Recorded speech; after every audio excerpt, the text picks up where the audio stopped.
어, 여러분, 예수를 믿는 사람, 다시 말해서 교회를 다니는 사람들을 우리 사회는 어떻게 생각하고 있을까요? 저는 이것은 우리의 문제이기 때문에 우리가 좀 깊이 생각해 볼 필요가 있다고 봅니다. 과연 우리 한국 사회에서 기독교는, 우리 교회는, 또 우리 성도는 과연 어떤 평가를 받고 있을까? 여러분, 제가 뭔가 이건 좀 주관적이어서는 안 되잖아요. 좀 객관적인 어떤 이런 그 데이터가 필요하기 때문에 제가 여러 가지 데이터를 찾아보는데, 작년 2020년 1월이니까 거의 한 1년 전입니다. 기독교 윤리운동 실천본부에서 그 일반인들을 대상으로 설문조사를 했더라고요. 제가 그것을 보니까 여러분, 한국 교회 신뢰도가 어느 정도인지 아세요? 하나씩 넘겨주세요. 네, 예, 네, 그 다음에요.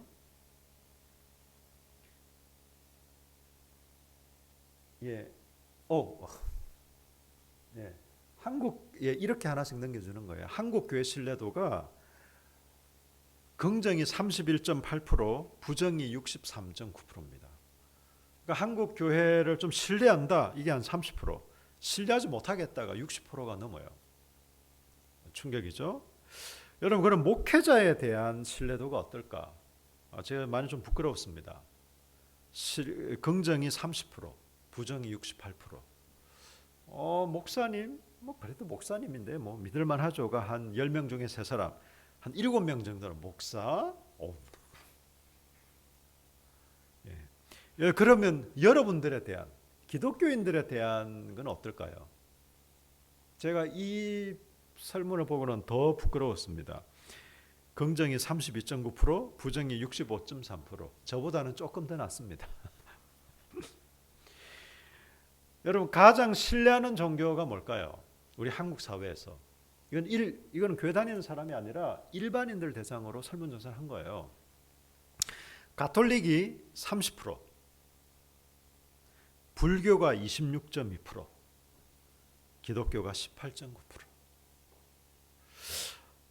여러분, 사실은 올해 지금 설문조사를 했다면 지금 막 난리잖아요. 그 교회 또 뭐 성교회 막 그 뭐 인터콥 또 뭐 IM 그 성교회 발해서 저는 정말 충격을 받았어요. 이 코로나가 자기한테는 뭐 축복이고 막 자기 성교회한테는 축복이다, 이런 얘기를 들으면서 와, 이게 예를 들면 이런 거죠. 전쟁이 나서 사람이 죽어가면 만약에 군수 공장을 하는 사람이라면 오, 하나님 감사합니다, 마치 그거하고 같은 거예요. 이 일반인들이 그런 얘기를 해도 정말 이 지탄을 받을 텐데, 소위 말하는 기독교계에서, 그것도 목사라는 사람이, 근데 그 사람의 경력이나 이런 게 지금 알아보니까 다 허위랍니다. 허위.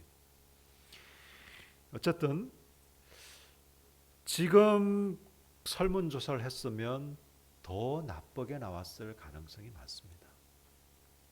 우리 한국 사회에서 제가 설교 제목을 좀 부정적이지만 이렇게 잡았어요. 칭찬도 매력도 주지 못하는 기독교.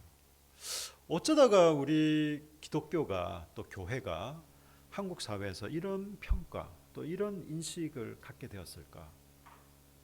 저는 너무 안타까운 마음으로, 그리고 이것은 뭐 강 구경하듯이 제가 강 건너 불 구경하듯이 얘기하는 게 아니라 나의 문제고 우리의 문제이기 때문에 우리가 좀 이 얘기를 좀 같이 하고 싶습니다.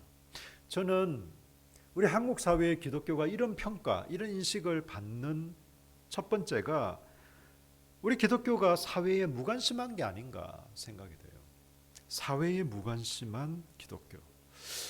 여러분, 성경을 한마디로 말하면 하나님 사랑과 이웃 사랑인 거죠. 그렇게 말할 수 있겠죠? 그런데 이 두 마디를 한마디로 하면 뭘까요? 이웃 사랑입니다.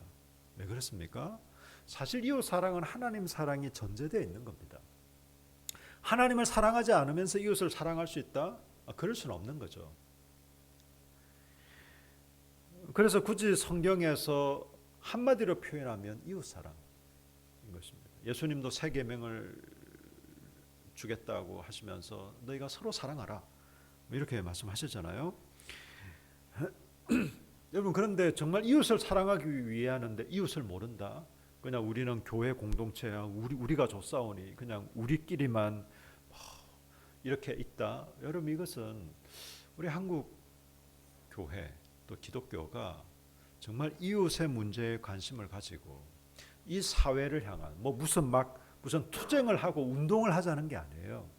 그런 것이 아니라 우리의 이웃들에 관한 우리 이웃들에게 그리고 이 사회에 일어나는 일들에 우리가 더 깊은 관심을 가지고 좀 적극적으로 참여해야겠다는 마음이 많이 들었습니다. 그러니까 사회에서 볼 때 한국 교회는 이런 거예요. 쟤네들은 우리하고 같이 살고 있긴 한데 참 이상한 집단 같아. 무슨 얘기를 하는 것도 전혀 상식적이지도 않고 이상한 논리를 가지고 막 얘기를 하고 이런 인식이 있는 것 같습니다. 우리 그렇다고 막 길거리에 나가서 막 정치적인 무슨 사안별로 막 우리가 그냥 띠를 두르자 그런 얘기가 아니고요. 정말 이웃의 문제에 관심을 가지고 또 적극적으로 참여하는. 여러분 지금 현재 우리 교회에 대해서 그리고 성도에 대해서요 어떻게 생각하는지 아세요? 제가 직접 들은 얘기들을 좀 할게요. 어느 목사님이 엘리베이터를 타려고 기다리고 있는데 자기가 사는 아파트에 자기가 목사라는 걸 아는 어떤 이제 아주머니 그 어린 딸하고 같이 있는 아주머니가 자기를 보더니 흠칫 놀라면서 엘리베이터를 같이 안 타는 겁니다. 그리고 우리 구영에서 일어난 일을 얘기를 할게요. 우리 교회는 아니고 다른 교회인데 어느 여집사님이 목욕탕을 갔어요. 그 탕 안에 이제 다른 이런 여성분들하고 같이 당연히 여성분들이겠죠. 같이 앉아 있는데 어떤 이제 그 집사님을 아는 분이 그 이제 목욕탕에 들어오면서 누구 그래 요즘도 교회 다녀? 그 얘기를 듣는 순간 그 안에 있던 모든 분들이 다 밖으로 나가더라고요. 자기는 너무 무안해가지고 나갈 수도 없고 그냥 한참을 있다가 굉장히 씁쓸해했다는. 여러분 지금 물론 이게 극단적인 예인지는 모르지만 이게 지금 일어나고 있는 현실입니다. 현실. 아니 어쩌다가 마치 우리가 그냥 전염병의 어떤 바이러스 같은 느낌? 가까이 하고 싶지 않은, 가까이 하기엔 너무 먼 당신, 이런 존재들이 지금 되어버렸습니다. 예. 여러분 지금은요 개신교 하면 쟤네들 막 징글징글하다 정도가 아니라 혐오하는 수준에까지 이릅니다. 물론 저는 일반인들이 사실 이 교회와 또 우리 성도를 오해하는 부분도 분명히 있어요. 분명히 있습니다. 많은 교회들이 방역을 사실은 잘 지킵니다. 그렇지 않은 어떤 소수의 교회와 또 소수의 어떤 그 기독교인이라고 자처하는 사람들로 인해 그냥 기독교 전체를 이렇게 생각하는 부분도 분명히 있긴 있습니다. 그렇지만 이게 단지 그냥 오해라고만 얘기할 수는 없어요. 우리 한국 교회가 저는 이거는 남일 얘기하는 게 아니라 나의 문제고 우리의 문제이기 때문에 그렇습니다. 우리가 깊이 생각해보고 우리가 정말 반성하고 어떤 면에서는 좀 처절하게 회개해야 하는 문제이기도 합니다. 그냥 막 댓글 보고 사람들 보고 이건 쟤네들 편견이야. 쟤네들은 기독교를 원래 싫어하는가 봐. 어떤 분들 이렇게 얘기해요. 정부가 기독교를 막 탄압하고 교회를 죽이려고 하고 그냥 이 세상과 언론이 교회를 탄압하려고 하고 그런 게 전혀 없지 않을 수는 있습니다. 어느 부분이 있을 수는 있지만 저는 전체적인 맥락에서는 저는 그런 음모론은 별로 설득력이 없다고 봐요. 여러분 이번 사태만 보세요. 인터콥이라든지 IM 선교의 발 이런 것만 보세요. 제가 그 관계자들 제가 다 싸그리 그냥 뭐 비난하려고 하는 의도는 아니지만 여러분 이런 사태를 보면서 세상 사람들이 그냥 뭐 기독교를 말살하려고 교회를 죽이려고 여러분 그런 겁니까? 우리가 그렇게 생각을 하는 것은요, 오히려 정상적이지 않은 거죠. 정말 뭐 인터콤이나 이 사람들을 우리가 남일처럼 얘기할 수는 없어요. 왜? 전체적으로 우리 한국 교회 또 개신교 안에 일어나는 일들이라 사실 무관하지는 않습니다. 우리가 직접 관련이 되어 있건 안 되어 있건 간에. 그래서 저는 이것을 그냥 남 탓하듯이 하려는 게 아니라 우리의 문제로 생각하고 우리가 좀 접근할 필요가 있는 것이죠. 세상에 무관심하면 안 됩니다. 이웃 사랑한다면서요. 여러분 저도 마찬가지고 여러분도 마찬가지예요. 이웃 사랑합니다라고 얘기하면서 그냥 교회 다니지 않는 우리 소위 말하는 안 믿는 사람들과 관계하지 않고 그 사람들에게 관심이 없다. 이건 굉장히 이상한 말이에요. 이웃을 사랑합니다라고 얘기하면 물론 이 이웃이 가장 1차적인 이웃은 가족입니다. 가족. 그리고 2차적인 이웃은 우리 교회 공동체 맞아요. 교회 공동체에는 무관심하면서 별로 그냥 관심도 안 가지면서 뭐 이웃 그냥 뭐 세상을 향해서 뭐 하겠다고 그것도 사실은 이상한 거예요. 순서가 있습니다. 그래서 성경에서 자기 가족도 돌보지 않는 사람을 불신자보다 더 악하다라고 얘기를 하고 있잖아요. 교회도 열심히 다니고 뭐 세상에도 뭐 이웃에 관심을 가지고 봉사하려는 사람이 자기 가족들에 대해서는 그냥 무관심하고 심지어는 내팽겨친다. 그것도 사실 이상한 겁니다. 그래서요 순서가 있어요. 예, 우리 가족, 우리 1차적인 이웃, 부부의 1차적인 이웃은 누굴까요? 배우자입니다. 그리고 가족, 그리고 교회 공동체, 그리고 이제 우리 일반 세상. 우리 이웃에 대해서 좀 더 관심을 가지고 상식적인 차원의 이해를 가지고 있어야 돼요. 정말 이 한국 사회에 살고 있으면서 딴 나라에 살고 있는 것 같은 이런 삶의 방식을 가지고 있으면 안 됩니다. 여러분 잘못하면 특히 저 같은 사람이 더 그래요. 그냥 교회만 왔다 갔다. 교회 우리 성도들만 그냥 좀 알고 관계하고 잘못하면 그럴 수 있습니다. 어쩌면 교회가 크면 클수록 목회자들이 더 그럴 수 있어요. 우리 성도들도 마찬가지입니다. 교회 일에 그냥 바쁘게 매여가지고 교회 봉사도 좋고 교회에 깊이 어떤 인발부되어 있는 것도 좋긴 좋은데 여기에만 그냥 관계하고 매여 있다면 여러분 그것은 기형적입니다. 기형적. 건강하지 않은 거예요. 여러분 두 번째는요. 우리 자신에게 국한되어 있는 것이 아닌가. 우리 한국 교회 그리고 우리 한국 개신교가 우리 가정 좋습니다. 우리 교회 좋아요. 제가 아까 말씀드렸죠. 우리 가정 1차적인 이웃은 가정이고 그 다음은 우리 교회 공동체고 또 우리 사회고 이렇게 확장되어 가는 게 맞기 때문에 우리 가정도 중요하고 교회도 중요한데 내 가정만 행복하면 되고 우리 교회만 행복하면 된다? 이런 사고는 제가 단언하건대 성경적인 사고가 아닙니다. 우리 가정만 행복하면 돼요. 뭐 다른 가정이야 뭐 어떻든 말든 우리 교회만 은혜 받고 우리 교회만 좋으면 돼. 뭐 다른 교회야 뭐 한국 교회 어떻든지 간에 여러분 그것은요 결코 성경이 지지하는 바도 아니고 하나님께로부터 온 것도 아닙니다. 여러분 오늘 이 사건을 보십시오. 이것을 흔히 말하는 변화산 사건이라고 하잖아요. 예수님께서 3명의 제자들만 데리고 산 위로 올라가십니다. 이것을 이제 다볼산이라고 주장하는 분들도 있고 또 헐몬산이라고 주장하는 분들도 있습니다. 다볼산이라는 것은 나사렛 그 갈릴리 지방의 그 어떤 이스라엘 평원지대에 있는 산이고요. 헐몬산은 이스라엘 제일 북쪽에 있는 해발 한 2,700m 정도 이스라엘에서는 제일 높은 산입니다. 그래서 뭐 보통은 헐몬산이라고 이렇게 뭐 주장하는 분도 있고 어쨌든 뭐 그건 뭐 그렇게 중요한 것 같지는 않습니다. 어쨌든 산 위에 올라가셨어요. 예, 세 제자 베드로, 야고보, 요한.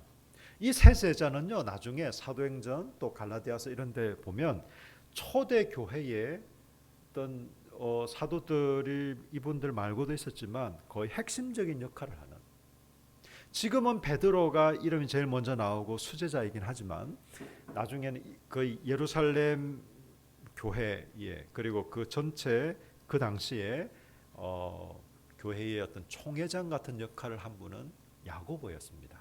예수님의 친동생 야고보. 예. 그래서 항상 야고보, 게바, 요한, 그러니까 야고보, 베드로, 요한 순서가 뭐 이렇게 갔습니다. 이 세 제자를 데리고 산으로 올라갑니다. 그리고 예수님의 그 변형된 모습, 얼굴에 광채가 나고 그의 옷에서도 막 광채가 나는 얼굴이 막 변형되는, 이제 그 예수님의 어떤 부활하신 이후의 어떤 모습을 잠깐 보여주시죠. 그래서 하나님의 어떤 온전한, 하나님 나라의 온전한 모습을 미리 잠깐 맛보게 했다. 뭐 이렇게도 얘기를 합니다. 여러분 그런데 베드로가 모세와 엘리야를 봤어요. 구약을 대표하는 선지자들이잖아요. 모세와 엘리야. 모세와 엘리야를 보고 초막 셋을 지읍시다. 뭐 자기도 사실 제대로 이해도 못하는 예수님은 잠깐 미리 맛보기로 좀 보여주신 건데 그것을 보고 뭐 얘기를 합니다. 초막 셋을 지읍시다. 그냥 산 위에 그냥 이렇게 사는 것이 좋습니다. 얘기를 하는 거예요. 예. 뭐 베드로가 뭐 나쁜 의도에서 그런 건 아니겠지만 정말 택도 없는 우스운 얘기인 거죠. 여러분 이렇게 산 위에만 있어서 될까요? 안 됩니다, 여러분. 여러분 예수님이 왜 오셨을까요? 죽으러 오셨습니다. 누가복음 9장 27절부터는요. 그 누가복음 9장 27절인가요? 8장 27절인가요? 네. 누가복음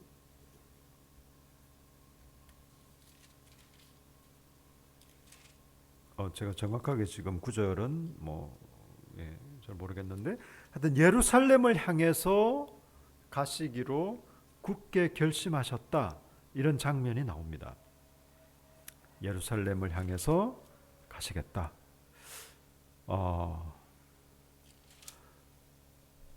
예수님이 예루살렘을 향해 가시겠다는 게 뭘까요? 죽으러 가시는 겁니다. 죽으러. 그런데 막 제자들은 서로 누가 크냐 막 이렇게 싸우기도 하고, 예수님이 이 땅에 오신 것도 결국은 죽기 위해서 오신 거고 잠깐 산 위에 가서 그걸 보여줬을 뿐인데 베드로는 여기가 좋사오니, 뭐 초막셋을 짓는다는 것은 그냥 이 근사한 집을 짓고 우리 그냥 여기서 행복하게 사십시다 이 말이거든요. 여러분 이 산 위에 있으면 안 됩니다. 한국 교회 기독교는요. 산 아래로 내려와야 됩니다. 이 말은 무슨 말입니까? 산 위에 있다는 건 무슨 말입니까? 우리는요 영원한 천국을 소망하며 삽니다. 물론 영원한 천국을 소망하고 살지만 우리는 완전히 임할 그 나라, 그것만 생각하고 이 땅은 그냥 잠깐 지나가는 곳이야. 뭐 이 땅은 그냥 별로 중요한 게 아니야. 영원한 천국이 중요한 거지. 영원한 하나님의 나라가 중요한 거야. 이런 태도로 살면 안 된다는 거예요. 둘 다 중요합니다, 여러분. 이 땅을 우리가 살아가는 데는 이유가 있습니다. 단지 그냥 구원하기 위해서 잠깐 있을 것 같으면요, 그냥 태어나는 뭐 적시로 그냥 하나님이 그냥 그렇게 데려가셔도 되는 거죠. 우리가 이 땅을 살아가는 것은요 분명한 의미가 있습니다.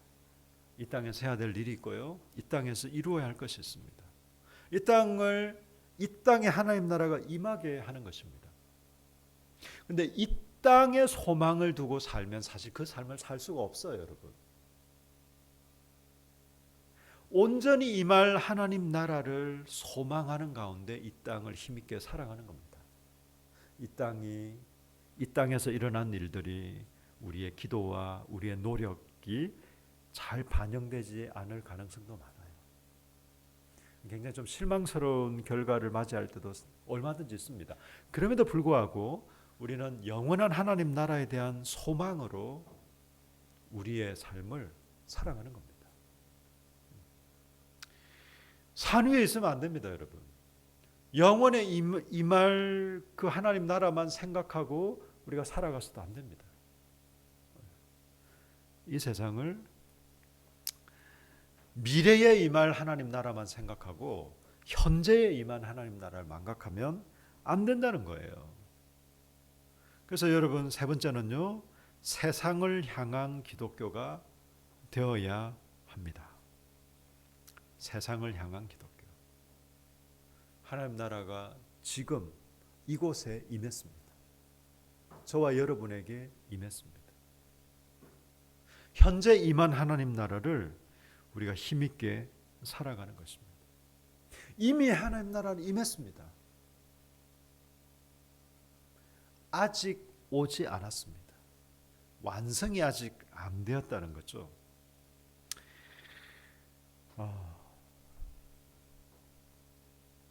그래서 우리는 이미와 아직의 여전히 그 갈등, 그 긴장 가운데 있는데요. 우리 제가 둘 다 중요하다고 말씀드렸죠. 이미 임한 하나님 나라도 중요하고 아직 오지 않은 하나님 나라도 중요합니다. 그런데 우리 한국 교회 또 우리는 좀 은연중에 현재 지금 임한 하나님 나라를 좀 소홀히 생각하는 경향이 있습니다. 어떤 면에서는요, 미래에 임할 하나님 나라는 그건 미래의 일입니다. 미래의 일이기 때문에 덜 중요하다는 게 아니라 미래의 일입니다. 그 말이 무슨 말이냐면요, 미래가 어떻게 오는지 아세요? 현재를 어떻게 보냈느냐에 따라 우리는 미래를 맞이하는 겁니다. 예를 들면 이런 거예요. 매일 저녁에 간식을 배불리 먹는다. 그걸 1년을 해보세요. 1년 뒤에 미래가 어떻게 될까요? 여러분 상상하시는 대로입니다. 미래가 중요해요. 1년 뒤에 내 모습이 어떨까? 10년 뒤에 나는 어떨까? 100년 뒤에 나는 어떨까? 죽어서 나는 어떨까? 굉장히 중요합니다. 왜? 영원한 삶이기 때문에. 그렇지만 그 미래와 영원을 결정하는 것은요, 지금입니다. 지금. 오늘이라는 현재입니다. 오늘이라는 현재, 오늘이 쌓이고 쌓여서 내일이 되고 한 달 뒤가 되고 1년 뒤가 되고 그런 겁니다.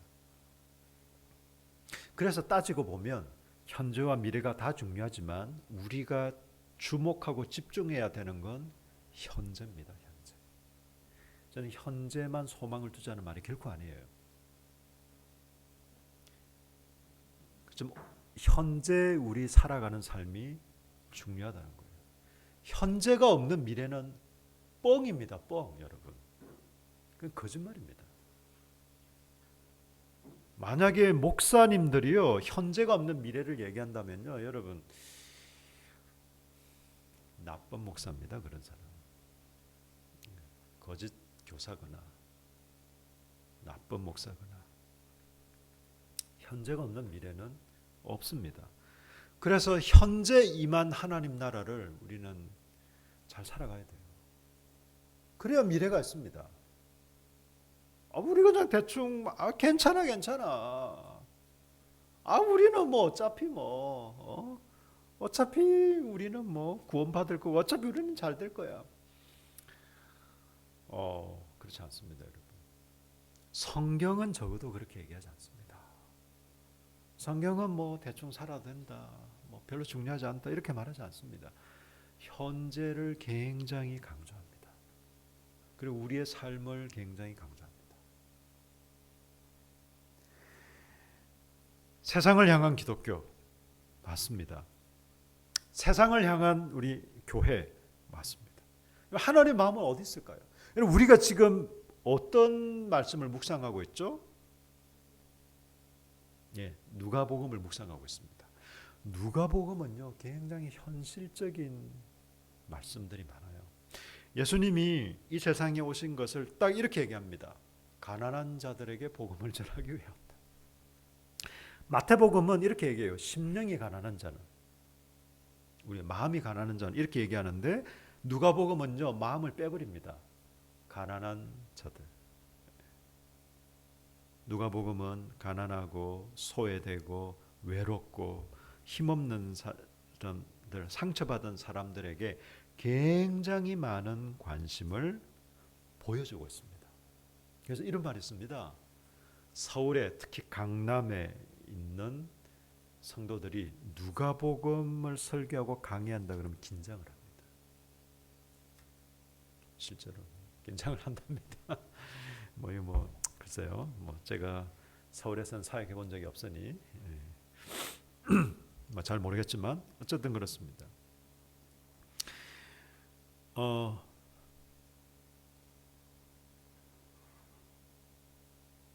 하나님의 관심, 우리 주 예수 그리스도의 관심은 이 세상입니다. 이 세상에 상처받고, 이게 꼭 경제적으로 가난한 사람들만을 얘기하진 않겠죠.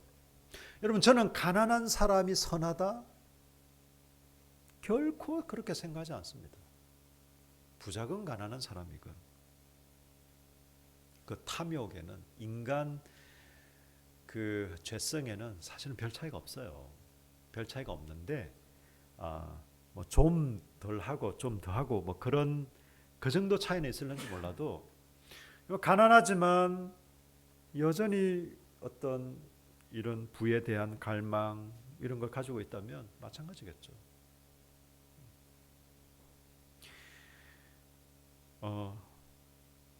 우리 하나님의, 우리 주님의 관심은 그렇습니다.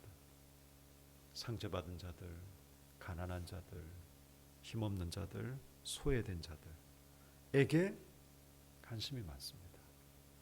제가 아내하고 그 김해 이제 요즘 좀 많이 왔다 갔다 하잖아요. 그러면서 나누는 얘기 중에 이런 얘기를 했어요. 내가 가끔 회개할 때가 있다. 간혹 내 마음속에 어떤 생각이 드냐면요. 하나님, 우리 교회도 좀 기부인들이 있었으면 좋겠습니다. 기부인. 아주 재력도 있고 교양도 있고 이런 분들. 그러면서 제가 또 깨닫습니다. 이게 참 나의 탐욕이고 욕심이구나. 저는 그런 분들도 복음 안에서 환영합니다. 그런 분들도 복음이 필요합니다. 그런 분들도 오직 우리 주 예수 그리스도만이 구원이시고 하나님만이 소망입니다. 그렇지만 제가 그런 생각을 하는 것에 대해서 제가 늘 그렇다는 건 아니고 그런 생각이 들 때가 있더라고요. 이게 나의 참 죄성이구나, 이런 마음을 갖습니다. 세상을 향한 기독교, 우리 이제 교회가 한국교회 전체를 얘기하기 앞서 나 자신부터, 그리고 우리들부터 세상에 관심을 가지고, 또 세상 일반 사람들과 관계를 하고, 그 세상의 어떤 부정적인 자기 탐욕, 쾌락 이런 것을 우리가 그냥 같이 그냥 섞여서 그런 것도 그냥 같이 하며 살자, 그런 건 아닙니다. 우리 어차피 세상을 사랑하니 우리 세상하고 그냥 똑같이 됩시다, 그런 얘기는 아니에요. 성경을 보면요, 그런 면에서는 세상과 교회를 명확하게 구분하고 있습니다. 너희는 세상에 속하지 않았다라고 얘기하는 것은 세상에 살고 있지 않다는 것이 아니라, 그런 세상의 욕망, 세상의 탐욕, 세상이 추구하는 어떤 거룩하지 못하고 악한 이런 것과는 구별된다는 의미에서 예수님도 너희는 세상에 속하지 않았다라고 얘기를 하는 것이에요. 우리가 그들에게 관심을 가지고 그들에게도 침투해 들어가고 그들과 더불어 살아가되 우리가 그들의 삶의 방식을 그대로 답습할 필요는 없습니다.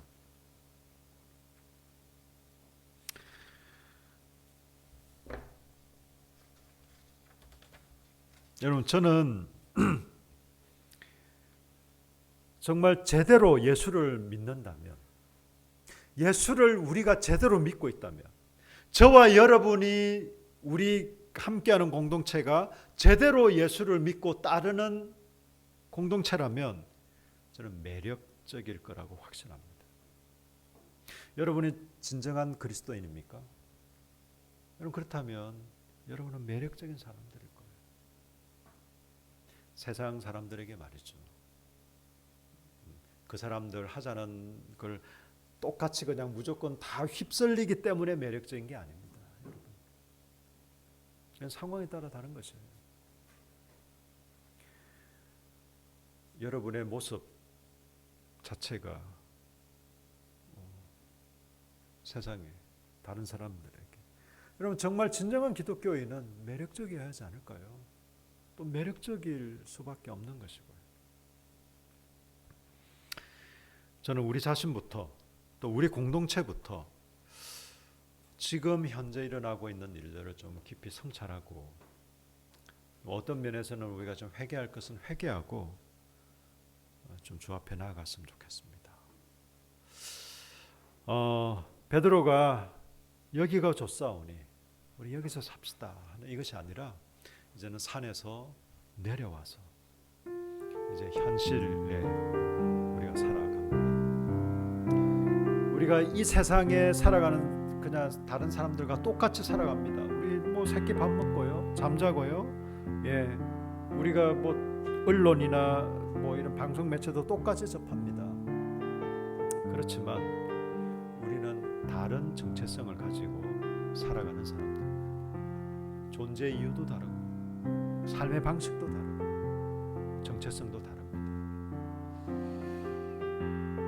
우리 그리스도인이라는 성경이 말하고 있는, 또 하나님이 우리에게 말씀하시는 이런 교회 공동체로 우리가 세상을 향해 또 세상을 향한 관심을 가지고 살아가는 저와 여러분 되시길 예수님 이름으로 축복합니다.